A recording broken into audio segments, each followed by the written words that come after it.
올해가 됐든 내년이 됐든 이 벌어진 이격을 메우러 내려와야 된다는 겁니다. 네, 오늘은 3월 경제위기설에 대해서 알아볼 텐데 시장이 굉장히 시끄럽죠? 변동성도 굉장히 큰 상태예요. 먼저 비관론자, 버크셔 해서웨이 부회장 찰리 먼거. 최근 증시 버블은 90년대 후반 닷컴 버블 때보다 심하게 미쳤다. 레이 달리오. 코로나 이후 또 다른 경제 충격 온다. 마이클 버리. 글로벌 금융위기를 맞춘 사람이죠. 1920년보다 투기가 더 많고 90년대보다 주가가 과대평가돼 있다. 반면에 낙관론도 만만치 않아요. JP모건 회장. 소비가 코로나 사태 이전보다 20% 이상 증가했고 기업들도 좋은 상태를 유지 중이다. 캐시우드, 돈 남은 누나. 기술 혁신에 의해 인플레이션이 아니라 오히려 디플레이션이 올 거다. 구겐하임 파트너스 CIO. 주가가 20% 이상 상승하고 S&P 500 지수는 5천까지 오를 것이다. 지금 금리 인상으로 시끄러운데 그 영향을 한번 오늘 살펴보는 시간을 가져볼게요. 여러분이 잘 아시는 버핏 지수예요. 전체 기업 시총을 GDP로 나눈 건데 지금 204포인트가 넘었습니다. 이건 뭐냐면은 2000년 닷컴 버블 서브 프라임 때보다 2배 이상 높은 수치예요. 정말 어마어마합니다. 이 얘기는 뭐냐면 경제력에 비해서 시총, 주가가 많이 올라와 있다는 거죠. 주가가 고평가 상태다라는 걸 알 수 있는 거예요. 버핏은 이렇게 말해왔죠. 200 이상은 불장난이다. 역대 최고치라는 거. 그리고 2013년도에 노벨 경제학상 받은 로버트 실러 예일대 교수, 실러 교수가 만든 지표가 또 있습니다. 이 모형은 뭐냐면 S&P 500 기업들의 주당 순이익 EPS 분의 시총이에요. 기업들이 내고 있는 이익 대비 시총이 얼마나 높게 평가되고 있느냐. 닷컴 버블 때가 43이었는데 지금이 38이에요. 서브프라임 때가 27이었죠? 훨씬 높다는 거예요. 버핏 지수를 포함해서 여러 가지 지표들이 지금 굉장히 과열된 상태다 라고 볼 수 있다는 거죠. 일단 지금 가장 큰 세 가지 이슈, 이 세 가지죠. 테이퍼링 종료 3월달, 그리고 금리 인상, 가장 중요한 양적 긴축. 연준이 채권을 그동안 사들였단 말이에요. 채권을 사고 돈을 줍니다. 시중에 돈이 풀리죠. 하지만 이제는 그 반대로 한다는 거예요. 갖고 있던 채권을 내다 팔아요. 채권을 팔고 대신 돈을 받습니다. 그러면 시중에 있던 돈이 연준으로 다시 빨려 들어가겠죠. 시중의 돈이 유동성이 줄어든다는 거예요. 이게 바로 양적 긴축, 대차대조표 축소의 개념이죠. 이건 결국 유동성 축소를 낳고 결국 화폐의 가치, 현금의 가치가 올라가게 되니까 현금이 줄어드니까 가치가 올라가죠. 결국 환율은 올라간다. 이건 다시 증시 충격으로 이어진다 라는 논리가 생기는 거예요. 특히 이 중에서도 성장주, 기술주, 빅테크 기업들, 이런 성장주들의 타격이 있을 수밖에 없는데 그 이유가 뭘까요? 성장주라고 하면은 미래의 이익을 낼 기업, 이 미래의 가치를 보고 우리가 투자를 하죠. 성장성이 높은 기업이에요. 지금 이익은 적게 나지만 미래의 이익이 많이 날 기업이 바로 성장주죠. 그럼 이 미래의 이 기업이 낼 이익의 가치, 이걸 현재로 환산을 했을 때 이 가치가 얼마나 크냐가 중요하겠죠. 근데 이 미래의 가치를 지금으로 당겨오를 때는 할인율이란 게 있어요. 그게 바로 금리인데 금리가 바로 분모에 있습니다. 분모. 금리가 그래서 올라가게 되면은 이 가치 자체는 줄어든다는 거예요. 금리가 올라갈수록 가치는 줄어든다. 그렇기 때문에 성장주의 가치가 감소한다는 거예요. 테슬라 차트를 한번 보게 되면은 이때 한창 금리가 올라갔었죠. 국채금리가 한창 상승했을 때 올 초부터 이게 이 시점의 국채금리거든요. 올해 1월 달부터 가파르게 올랐던 이때 테슬라 주가 급락했어요. 대표적인 성장주가 바로 테슬라죠. 금리가 올라가니까 미래 가치가 적어지고 결국 성장주인 테슬라의 주가는 빠진다. 이런 논리인 거예요. 이런 과정에 의해서 금리가 올라가면 성장주가 약세가 된다. 지금 실제로 국채금리가 어마어마하게 올라가고 있어요. 우리나라는 벌써 1.0까지 올렸죠. 미국도 올해부터 총 4번 정도 금리 인상이 예정이 돼 있는데 4번을 하더라도 한 1% 정도 수준 되겠죠. 아주 우려할 만한 높은 금리는 아니에요. 물론 금리가 어디까지 올라가야지 증시에 큰 충격이 온다. 이거는 수량적으로 수치적으로 계산할 수는 없습니다. 하지만 아직 1%대 올해 4번 올려서 1% 된다고 하더라도 1% 정도는 무난한 금리 수준이다 라고 볼 수 있는 거예요. 실제로 우리나라 카카오도 마찬가지죠. 금리 인상기 밸류 부담, 목표가 하락, 코로나 랠리 이후에 급격히 주가가 빠지고 있는 모습을 볼 수 있습니다. 바이오, 게임, 인터넷 이런 관련주들도 마찬가지죠. 이런 성장주들도 신저가 무더기 속출하고 있다. 이렇게 금리 인상에 따라서 기본적으로 증시 타격, 특히 성장주의 타격이 갈 수 있다. 이런 개념을 넣어두시면 됩니다. 그럼 나스닥은 어떨까? 기술주 중심이죠. 빅테크 기업들 많이 몰려 있어요. 실제 금리 인상기에 어떻게 움직였는지 한번 볼게요. 14년 1월부터 14년 말까지 테이퍼링이 완료가 돼요. 어느 정도 돈줄을 쟀다는 거죠. 그리고 나서 15년도 말 1차로 금리 인상이 일어납니다. 이때 여지없이 기술주 중심인 나스닥 하락폭이 굉장히 컸어요. 그리고 그 다음 16년도 말 두 번째로 금리를 올렸는데, 근데 이상하죠? 이때는 올라갑니다. 증시가 상승해요. 1차 금리 인상 때 무려 시장 충격, 나스닥 20%가 빠졌다. 하지만 두 번째, 세 번째 금리 인상 때부터는 주가가 꾸준히 상승해 왔다는 걸 알 수 있습니다. 기술주 중심 나스닥은 그렇다 치고 우리나라는 어땠을까? 코스피 14년 초부터 말까지 테이퍼링이 완료가 됩니다. 1차 금리 인상, 이때 마찬가지로 주가가 꺾이죠. 2차 금리 인상 때는 미국과 마찬가지로 증시가 올랐어요. 오히려 성장주 중심 나스닥이 20%가 빠졌던 반면에 우리나라 코스피는 9%가 빠졌다. 약간 좀 덜했죠? 미국보다는 타격이. 자, 근데 다시 나스닥으로 돌아와 볼게요. 금리 인상이 일어나고 나서 이때 잠깐 출렁였다가 다시 가죠. 그리고 우상향합니다. 나스닥 같은 경우는. 자, 근데 코스피는 어땠냐? 2차 금리 인상 이후에 올랐다가 빠졌어요. 크게 빠집니다. 왜 이런 차이가 발생했을까? 일단 우리나라는 신흥국 시장이에요. 신흥국이기 때문에, 선진국이 아니기 때문에 글로벌 금리 인상이라던가 유동성을 죄는 사태가 오면은 투자자, 기관 먼저 위험 자산부터 팝니다. 주식부터 판다는 거예요. 근데 미국 주식이 아니라 신흥국 주식부터 판다는 거죠. 우리나라가 신흥국이기 때문에 우리나라에서 돈이 많이 빠져나갔다는 거예요. 우리나라는 이렇게 빠졌던 반면 미국 나스닥 크게 빠지지 않고 다시 올랐죠. 우리나라 증시와 미국의 차이가 분명히 있다는 겁니다. 그럼 우리가 잘 아는 빅테크 기업들, 성장주들, 그 당시에 금리 인상기에 과연 주가가 하락했을까? 애플, 아마존, 구글, 메타, 페이스북, 이때죠. 16년도 요맘쯤에. 자, 주가가 빠졌어요. 당연히 나스닥이 빠졌으니까 얘네도 빠질 수밖에 없죠. 하지만 이 추세는 오래가지 않았다는 거예요. 결국 전부 다 우상향을 했다. 올라갔다. 왜일까요? 얘네들은 실적이 나오는 성장주이기 때문이에요. 실적이 계속해서 증가하고 꿈만 먹고 사는 애들이 아니라는 겁니다. 실적을 가지고 실제 4차 산업혁명 그리고 미국을 이끌어가는 대기업들이기 때문이에요. 실제 리포트 자료를 제가 하나 가져왔는데 2008년 금융위기 이후에 금리 상승 구간, 성장주와 성장주의 반대인 가치주, 수익률은 큰 차이가 나지 않았다는 거예요. 전제 조건이 있죠. 금리가 급격히 상승하는 게 아니라 점진적으로 상승했을 경우 금리 인상에 따른 성장주의 충격 아주 그렇게 생각보다 크진 않았다는 거예요. 이번엔 환율을 볼게요. 금리가 올라가면 시중에 자금을 빨아들이죠. 그리고 대출받기가 어려워집니다. 현금의 가치가 올라가요. 달러 가치가 올라가요. 그럼 자연히 원달러 환율은 올라갑니다. 지금 올해부터 계속 지금 환율이 계속 올라가고 있어요. 1080원, 1050원대에서 1200원을 넘었다 다시 10원 정도 빠진 상태인데 금리 인상에 따라서 환율이 추가적으로 더 올라갈 가능성도 배제할 수는 없다는 겁니다. 물론 원달러 환율 같은 경우에는 이 1200원이 거의 마지노선이거든요. 여기를 넘더라도 잠깐 갔다가 다시 몇 개월 있으면 하락해요. 1200원을 넘기 쉽지 않다는 겁니다. 지금 일단 마지노선 1200원까지 도달하긴 했지만 여기를 아주 크게 벗어나진 않을 거다. 경제위기가 오지 않는 이상. 제가 자주 말씀드렸죠. 이 환율이 상승하는 구간에서는 외국인들이 환차손을 봐요. 그래서 우리나라에 들어와서 우리나라 주식으로 이익을 보더라도 환차손이 더 크게 되면은 손실을 본다는 거죠. 그래서 달러가 원달러 환율이 상승하는 구간에서는 외국인들이 우리나라에서 빠져나가는 경향이 있습니다. 우리나라 국내 코스피에 좋지 않겠죠. 그런데 여기서 환율이 하락하는 구간으로 접어든다.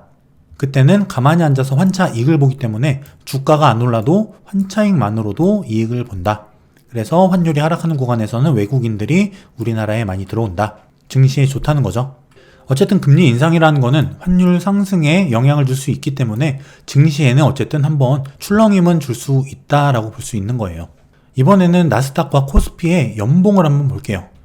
이 봉 하나에 1년짜리인데 2002년부터 현재까지.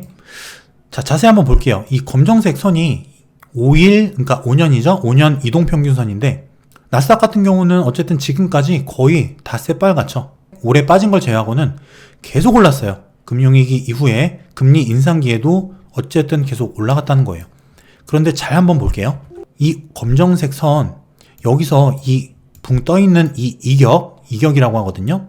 이게 크지 않습니다. 여기서 닿거나 아니면 밑으로 내렸다가 올리거나 2021년에도 이격이 크지 않아요. 하지만 이때 워낙 많이 올랐었기 때문에 자, 지금 이 이격이 굉장히 크게 발생을 했습니다. 이렇게 이격이 컸던 적이 거의 없거든요. 이 말은 뭐냐면 이 이평선의 특성이 뭐냐면 이격이 이렇게 많이 발생했을 때는 다시 이 이격을 메우러 온다는 거예요. 이렇게 내년에 이렇게 상승을 하겠죠? 5일선이. 그러면은 주가가 어쨌든 올해 여기까지 내려와서 빠지든 아니면 내년까지 기다렸다가 내년에 올라온 이평선이랑 만나든 어쨌든 이 이격을 메우긴 메우러 간다는 겁니다. 어쨌든 주가가 많이 올라오긴 했다는 거예요. 연봉이기 때문에 이거는 굉장히 신뢰도가 높습니다. 그럼 코스피는 어떨까? 코스피도 마찬가지로 요 검정색 선 이게 5년 봉이거든요. 5년 이동평균선. 코스피도 지금 2000년대부터 보게 되면은 물론 이렇게 조금 이격이 벌어진 구간이 있어요. 하지만 이렇게 이격을 붕 띄어서 많이 올랐을 경우에는 다시 내려온다.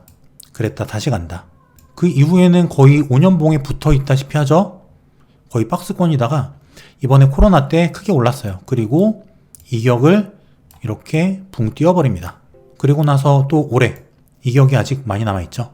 물론 올라갈 수 있어요. 하지만 어쨌든 올해가 됐든 내년이 됐든 이 벌어진 이격을 메우러 내려오긴 내려와야 된다는 겁니다. 주가가 내려오든 아니면 기간 조정을 해서 올라간 5년 이평선이랑 만나든 둘 중 하나가 필요하다는 거예요. 보셨다시피 나스닥과 코스피의 연봉상 이격 굉장히 크다는 겁니다. 자, 그럼 도대체 어떻게 하라는 거냐? 올해 투자 전략을 한번 같이 세워볼게요. 일단은 굉장히 지금 큰 이슈들이 남아있죠. 테이퍼링 종료, 금리 인상, 양적 긴축. 자, 우리가 과거 사례로 알 수 있듯이 이렇게 첫 번째 금리 인상 때는 충격이 왔습니다. 큰 충격이 왔어요. 더군다나 이번에는 테이퍼링 종료와 금리 인상 겹치죠. 거기다 플러스 양적 긴축, 채권을 매각하는 그 작업까지 한 번에 온다는 거예요. 그래서 최근에 나스닥 이런 뉴스들 때문에 미국 증시가 크게 빠졌던 것도 있고 여기에 대한 좀 완화적인 비둘기파적인 그런 얘기가 나오니까 증시가 다시 좀 안정되는 그런 모습을 볼 수 있었던 거예요. 이렇게 3월 달에 굉장히 중대한 이슈들이 있는데 그 충격을 한번 우리가 대비하자는 거예요. 그 충격파가 얼마나 올지는 아무도 모릅니다. 그리고 정확히 3월이 될지 5월이 될지 아무도 몰라요. 하지만 과거에 우리가 겪어왔던 경험상 충격은 있었다는 거죠. 그렇다면 우리가 예측을 할 수 있다면 굳이 공격적인 투자를 할 필요가 있을까? 이런 생각이 드는 거예요. 그리고 오늘 영상에서 계속 제가 말씀드렸듯이 성장주 포트폴리오를 한 번씩 확인을 하자. 내 성장주가 실적을 낼 수 있는 성장주인지 아니면 스토리만 가지고 꿈을 먹고 사는 그런 성장주인지. 예전에 우리가 니콜라 아실 거예요. 수소차 업체 니콜라. 차 한 대도 생산하지 않고 주가가 엄청나게 뛰었습니다. 하지만 결국 가라앉았죠.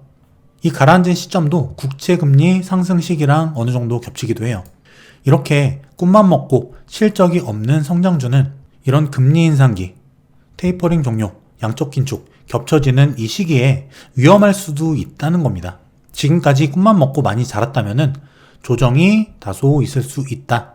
이거를 염두해 두자는 거예요. 그래서 여러분이 지금 성장주에만 투자를 하고 있다라고 한다면은 성장주 위주의 포트폴리오다라고 한다면 그 성장주의 종목들이 과연 실적을 낼 수 있는 기업이냐 아니면 꿈을 먹고 사는 기업이냐 이거를 한 번씩 확인을 해보자는 거예요. 포트폴리오를 한 번씩 점검을 해보고 그 기업이 실제 이익을 내고 쌓아가고 있는 기업인지를 점검해보자는 거예요. 그게 아니라면은 과감히 그런 주식의 비중을 조금 줄일 수 있는 좀 안정적인 포트폴리오로 가져갈 수 있는 그런 전략도 생각을 해볼 수가 있겠죠. 그리고 실적주, 경기민감주, 가치주 성장주의 반대 개념이죠. 성장주가 안 좋다면 그 반대로 실적주, 실적을 낼 수 있는 가치주들 포스트 코로나주, 위드 코로나주 항공, 철강, 선박, 숙박, 여행 이런 것들이죠. 그리고 금리 인상기에 수혜를 볼 수 있는 보험, 은행 이런 것도 있을 수 있겠고 지금 아직 이런 업체들을 보면은 예상 매출, 예상 실적이 감소하고 있다 이런 리포트가 많아요. 실제 이익을 못 내고 있는 거죠. 이런 주식들도 마찬가지로 경기가 왜냐? 많이 실제적으로 회복되지 않았으니까. 그렇기 때문에 지금 굉장히 바닥권에 있는 살짝 올랐다가 바닥권에 있는 이런 종목들이 많거든요. 근데 지금 주가가 쌀 때 뭐 6개월이나 1년 뒤를 내다보고 선점해서 미리 좀 살 수 있다면, 조금씩 떨어질 때마다 분할 매수할 수 있다면 좋은 전략이 될 수 있지 않을까요?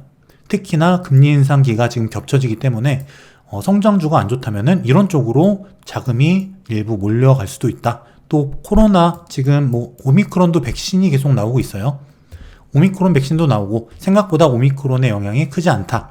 코로나 확산세가 꺾인다 라고 한다면은 여기에 대한 그 기대감이 이쪽으로 또 다시 몰려갈 수 있다라는 겁니다. 그렇다면은 무조건 성장주는 안 좋냐? 아니죠. 아까 빅테크 기업들 주가 보셨을 거예요. 결국에 금리가 오르든 뭐가 됐던 갈놈들은 간다는 거예요. 찔끔 충격은 받지만 찔끔 올랐죠. 이익을 내는 기업은 간다는 겁니다. 성장주든 가치주든. 그래서 실제 이 종목 선택이 굉장히 중요할 수 있다는 거예요. 그리고 이게 굉장히 중요한 부분인데 현금 비중과 달러 비중을 보유하자는 거. 현금 같은 경우는 다 아실 거예요. 최소 초보분들이라면 20-30% 정도는 갖고 있는 게 좋습니다. 그리고 저 같은 경우는 좀 위험하다고 생각될 때는 장기 투자 주식 있죠? 저는 장기 투자 계좌가 따로 있습니다. 장기 투자, 중기, 단타 따로 운용을 하는데 이거는 안 건드리죠? 그냥 계속 모아가는 거니까. 이거 말고 이거는 그냥 다 정리를 해요. 다 현금화해요. 그리고 낙폭 과대주, 그리고 어떤 이슈 때문에 턴어라운드 할 만한 그런 기업들, 그런 거를 단기로 가져갑니다. 리스크 관리를 할 때는. 리스크 관리를 하면서 게릴라전을 하는 거죠. 장기 투자 계좌는 그냥 건들지 않고 적립식 투자는 계속 해 나가되 조심할 때는 현금 비중을 확 늘려서 조금씩 운용을 하는 거예요. 우리가 주식 투자할 때 많이 버는 것도 중요해요. 근데 그거보다 더 중요한 거는 잃지 않는 거. 결국에 주식으로 성공하는 사람은 리스크 관리 잘하는 사람이에요. 리스크 관리 잘해서 돈을 잃지 않고 꾸준히 계좌를 우상향시키는 사람. 이 사람이 결국에는 이긴다는 거예요. 그렇기 때문에 위험하다 싶을 때는 굳이 무리할 필요 없다. 그리고 환율 같은 경우는 사실 지금 거의 뭐 1200원 마지노선이기 때문에 환차익을 본다는 생각은 버리는 게 좋아요. 올랐다가도 떨어질 가능성이 있기 때문에 환율이 떨어지면은 내가 달러 갖고 있을 때 손실을 보죠. 그렇기 때문에 내가 지금 달러를 산다면은 환차손을 볼 수도 있다는 사실은 염두에 두고 사자. 대신에 위기가 와서 환율이 위로 튄다면은 이때 이 달러를 팔아서 저가에 있는 주식을 사면은 큰 수익을 양쪽에서 환차익도 먹고 주가 시세 차익도 먹고 일타쌍피다. 단지 지금 환율이 너무 높아서 고민이 되시는 분은 좀 부담스럽다 달러 사기, 그러면은 현금 비중으로 가져가셔도 돼요. 자, 결론은 보수적인 투자, 잃지 않는 투자를 해보자라는 거예요. 여러분이 아마 올해 손해보시는 분이 굉장히 많을 겁니다. 저 같은 경우도 코로나 때보다 올해가 성과가 적어요. 하지만 연말부터 제가 어느 정도 리스크 관리를 하고 있습니다. 그리고 현금을 가지고 게릴라식으로 낙폭 과대주라던가 턴어라운드주 이런 것들을 선별해가지고 짧게 투자를 하는데 오히려 성과가 훨씬 좋아요. 지킬 때는 지킬 줄 아는 투자도 좋다는 겁니다. 최근에 굉장히 주가가 많이 출렁였죠. 이럴 때 현금을 갖고 있는 사람은 굉장히 큰 기회를 잡을 수 있는 거예요. 물론 지수를 예측한다던가 앞으로 주가가 어떻게 된다던가 2022년 주가가 빠질 거다 이런 말씀을 드리는 게 아닙니다. 주식 지수는 예측을 할 수 없어요. 신의 영역이에요. 하지만 예측을 한다는 개념이 아니라 어느 정도 과거의 경험상 금리 상승 기에 1차적인 충격이 왔었다면은 이번에도 그럴 수 있지 않을까? 합리적 의심은 할 수 있겠죠. 그러니까 여러분들도 어느 정도는 리스크 관리를 하면서 많이 따진 못하더라도 잃지는 말자, 이런 개념으로 가져갔으면 좋겠다는 말씀을 드리는 거예요. 자, 2021년 작년도 여러분들의 성과는 어땠는지 한번 여쭤보고 싶습니다. 굉장히 변동성장이었죠. 박스권, 박스피, 그리고 여러 가지 이슈에 따른 큰 조정들, 이런 것 때문에 손실을 많이 본 분들이 굉장히 많아요. 그런데 이런 변동성 장세가 올해도 이어지지 말라는 법이 없다는 거예요. 저는 결국에는 2차 금리 인상 때 이후에 주가가 올라갔듯이 이번에도 마찬가지라고 저는 생각을 하거든요. 1차 금리 인상 결국 충격은 한번 있겠지만 지금도 미리 땡겨서 충격파들이 조금씩 나타나고 있어요. 하지만 어쨌든 이런 충격파는 일시적으로 그칠 것이다. 그때 주가가 조정할 때 그 주식을 싸게 줍줍할 수 있는 사람이 수익률의 승자가 될 것이다 라고 저는 생각을 하고 있습니다. 그리고 아까 보셨다시피 버피 지수라던가 여러 가지 지표들이 지금 어쨌든 과열 양상을 보이고 있다는 거는 부정할 수는 없어요. 그렇기 때문에 어느 정도 리스크 관리하면서 우리의 내공과 공부를 쌓아가는 그런 한 해로 만들면 어떨까 하는 생각입니다. 여러분 건강 관리 잘 하시고 많이 내공 쌓으시고 공부 열심히 하시는 그런 한 해가 되시길 바랄게요. 그럼 저는 다음 시간에 더 좋은 콘텐츠 가지고 또 찾아오겠습니다. 감사합니다.